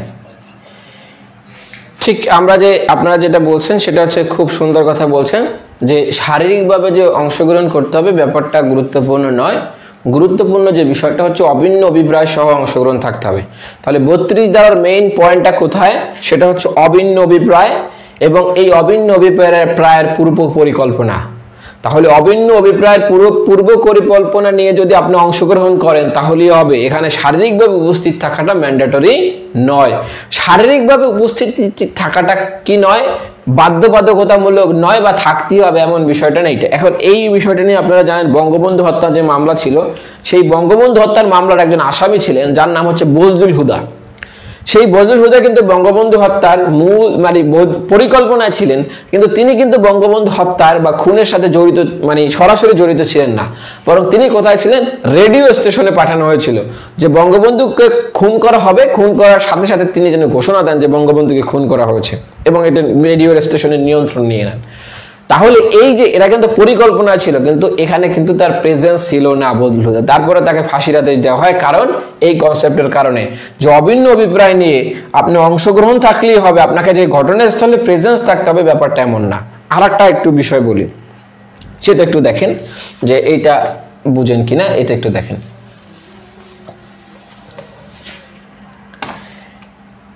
তিনজন ব্যক্তি একত্রে গেলেন, তাদের মূল কাজ হচ্ছে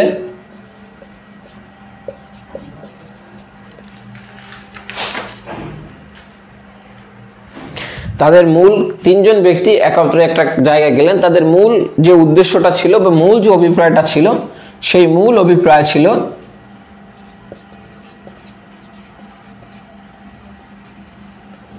চুরি। এখন এই চুরি করার ক্ষেত্রে ক এবং খ তিনজন ব্যক্তির নামে, একজন ধরেন এ বি সি, এই তিনজন ধরি। এখন এদের মধ্যে এ এবং বি এরা চুরির মাল গ্রহণ করছে, মাল নিছে, এটা বিক্রি করছে এই দুইজন। সি নামক যে ব্যক্তি সে শুধু পরিকল্পনায় ছিল, তাদের সাথে সাথে ছিল, সে চুরির মালও গ্রহণ করে নাই, বিক্রিও করে নাই। এখন সি কি বলতে পারবে যে আমি আসলে পরিকল্পনায় ছিলাম কিন্তু আমি মাল ধরি নাই, চুরির মাল ধরি নাই এবং আমি মাল বিক্রির সাথে সম্পৃক্ত ছিলাম না, আমি শুধু তাদের সাথেই ছিলাম, আমি আসলে অংশগ্রহণ যেহেতু করি না এই কাজে, আমি আসলে অপরাধী না। তাহলে এই সি যে সাথে ছিল এটা কি আসলে অংশগ্রহণ হয় কি হয় না বলেন?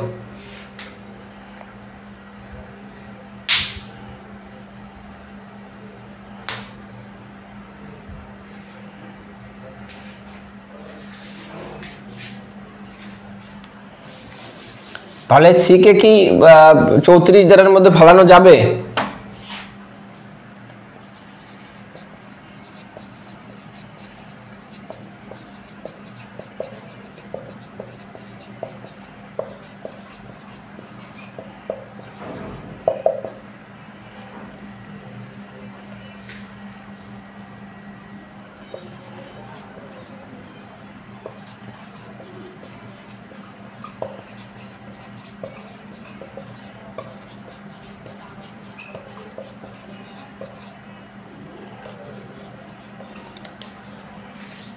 হয়, হ্যাঁ যাবে। কারণ হচ্ছে যে সকলকে যে একই ধরনের কাজ করতে হবে ব্যাপারটা এমন নয়।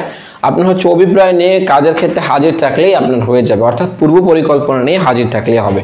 ঠিক আছে, থ্যাংক ইউ। তাহলে আজকে যে বিষয়গুলো পড়াতে চেয়েছিলাম, এর ছাড়াও এই 34 ধারার সাথে 149 ধারার পার্থক্য, হ্যাঁ সুন্দর আপনারা অ্যান্সার করতে পারেন। 34 ধারার সাথে 149 ধারার পার্থক্য আমরা দেখব। তারপর হচ্ছে 34 ধারার সাথে 114 ধারার পার্থক্য, 120 এবং 107 ধারার কি কি পার্থক্য আছে এই বিষয়গুলো নিয়ে আমরা সামনে কথা বলবো। যাই হোক, আমরা আজকে আর যেহেতু অন্য বিষয় নিয়ে কথা বলবো না, অনেকক্ষণ ক্লাস নিয়েছি, প্রায় 1.5 ঘন্টার কাছাকাছি। আপনাদের যদি কোনো কোশ্চেন থাকে সেটা আমরা শোনার চেষ্টা করব। আপনারা যারা শেয়ার দিয়েছেন তারা ডান লিখবেন।